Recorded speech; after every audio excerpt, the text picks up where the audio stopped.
So I have this refrigerator in an Airbnb that I own. It's kind of the first thing that meets guests as they go into the unit, but it has rust that's starting to form all over the refrigerator door and also the freezer door.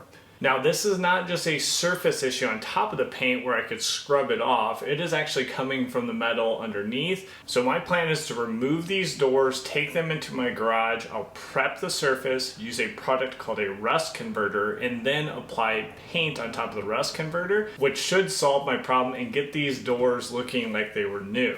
So let's jump into it and I'll show you how to remove these doors from your refrigerator. Now, most of the doors are pretty easy to remove. I'm going to start off by just removing these 3 screws from the top bracket.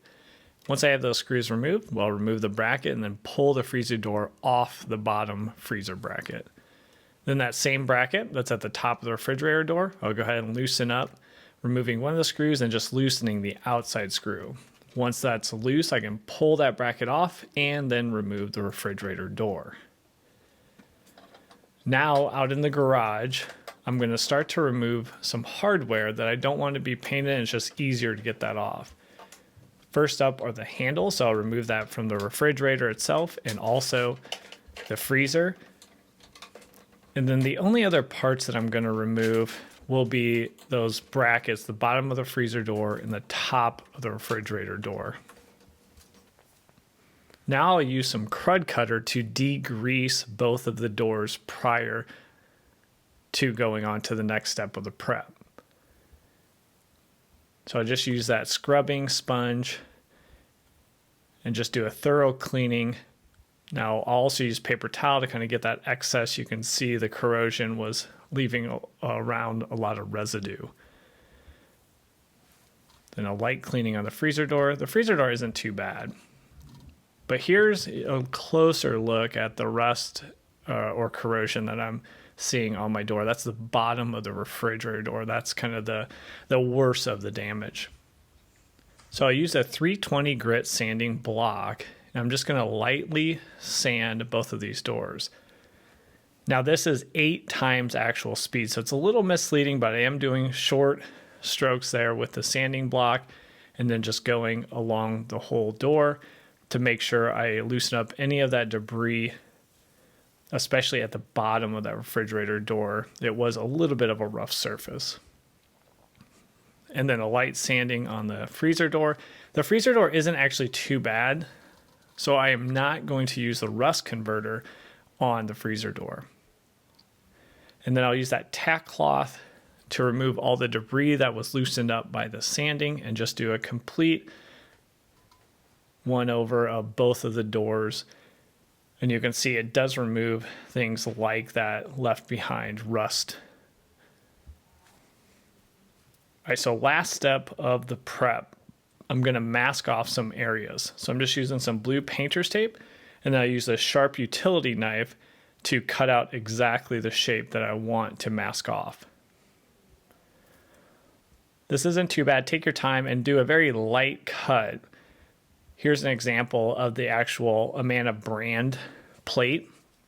So just use that painter's tape, press it down, and then lightly trace your utility knife on the outside to just get the outline that you need. And then to cover up the inside of the door, the seal, and then some of my sawhorses, I'm going to use this blue painter's tape with the actual plastic attached. I think this saves a ton of time, and you can look down in the description for this exact product. I'm a huge fan of this product for this type of project, but also painting around the house. So I'll do that to the refrigerator door because, again, I'm going to start with the refrigerator door and use that rust converter, or what's also called rust reformer.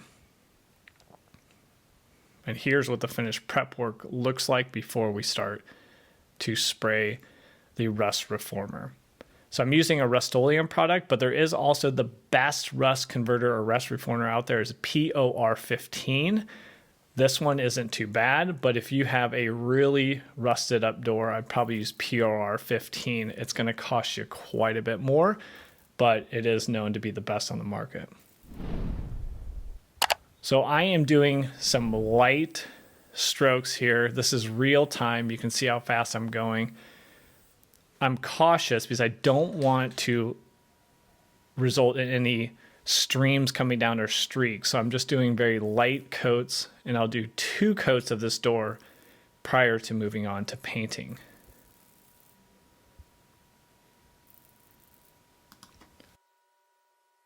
So that does it for the rust reformer, or also known as rust converter part of the project. Now we're ready to lay down some white paint, and I'm expecting to do about 3 or 4 coats on this bottom refrigerator door and probably 2 coats on the top freezer door because I did not put any rust converter on that door. Now, one question that you guys have, if you're watching this video months or years in the future, you always want to know, how did this hold up? Did the rust come back? Should I expect to have to paint this again, or is it holding up for multiple years? What you can do is go over to everydayhomerepairs.com, and we usually have a blog article on this exact same project. So you can go to the magnifying glass, you can search for the video or search for the topic, click on that blog article, go down to the bottom, and you might see a 6-month, a 12-month, a 24-month, or a multiple year update that just lets you know how have these things held up over time, and have I had to do any additional maintenance or repairs. So let's jump in and start putting down our first coat of the Rust-Oleum white appliance epoxy. A few notes while we go through the different coats here. You want to make sure you're in a well-ventilated area. Although the garage door is closed right here, I have an 8-foot garage door open off to the side that's helping clear out all the fumes. I went a little light on each coat, again, just wanting to make sure that it didn't streak. So I just went lighter so I wouldn't have any pooled up paint that started to run on me. Now between each coat, I let it dry for about an hour. It was about 50 degrees Fahrenheit outside, so I had 2 heaters that were pointed towards the doors that helped with the dry time.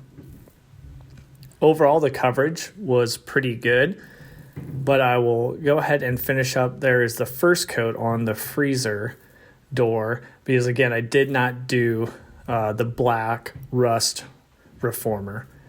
And then finally, I'll do 4 total coats on the refrigerator door and 2 total coats on the freezer door. So we'll finish up here. I will let it dry for about 4 hours, install the hardware, and then reinstall the door so we can see the finished product.